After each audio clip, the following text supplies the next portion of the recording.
I have a 0.1% rule for rental income. It costs you 550,000, and your weekly rental income is $550 per week. That's kind of like you are in a good shape. Like you looking at capital growth, and also you getting good rental income. But then if that ratio change, if your 0.1% goes down lower, most likely your capital growth is going to be bigger, unless it's a bad investment. Yeah.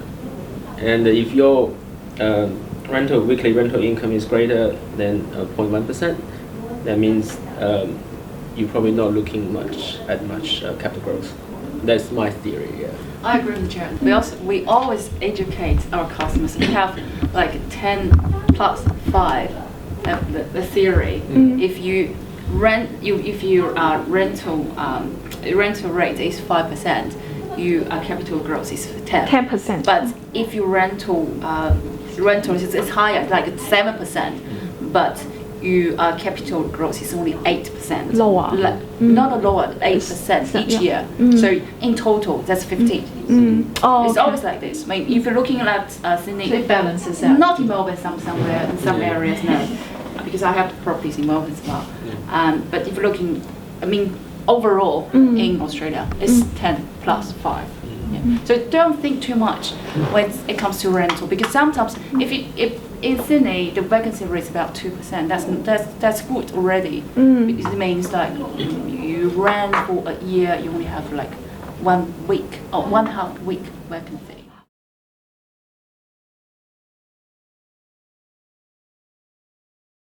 I think the next stage is marketing. How you gotta market it wisely.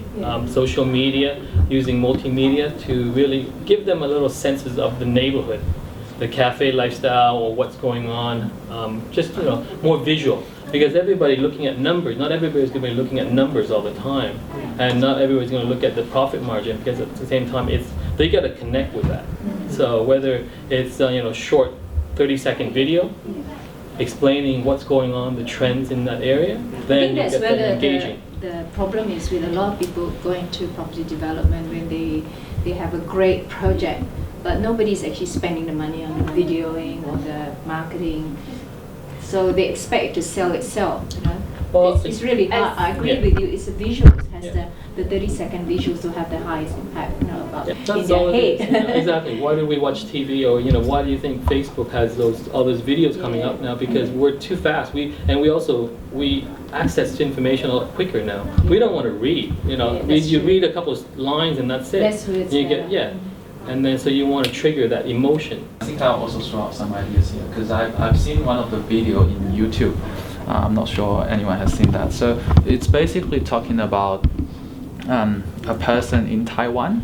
So he has a whole planning around what's gonna be his lifestyle when he retired. So what he do is trying to find the friends and the people he really like, and then he gathered them together. So they are all like professionals. They all live well. So their aim and purpose is they trying to purchase a land in some way, and they're trying to start building the house they want. So they want to create their own community. They sort of building a land, and then they ask the builders to build the community as their true preference, and then they're planning that once everyone got retired, then they can live together, and they even prepared what's gonna do after they die, and they want to build a small place for So it's really interesting, because I think the way it's gonna happen in the future is because we probably would have more and more wealthier individuals who want to decide what's gonna be the life, especially after they retire. So they want to find the people of the same interest, and they want to live together and experience the life away from the city. They want their own lifestyle. So I think that's also an interesting story that I want to share.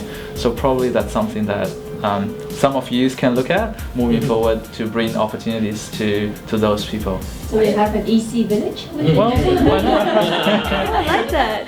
Not a silly idea. EC village. That's a great idea. I think it's a great idea.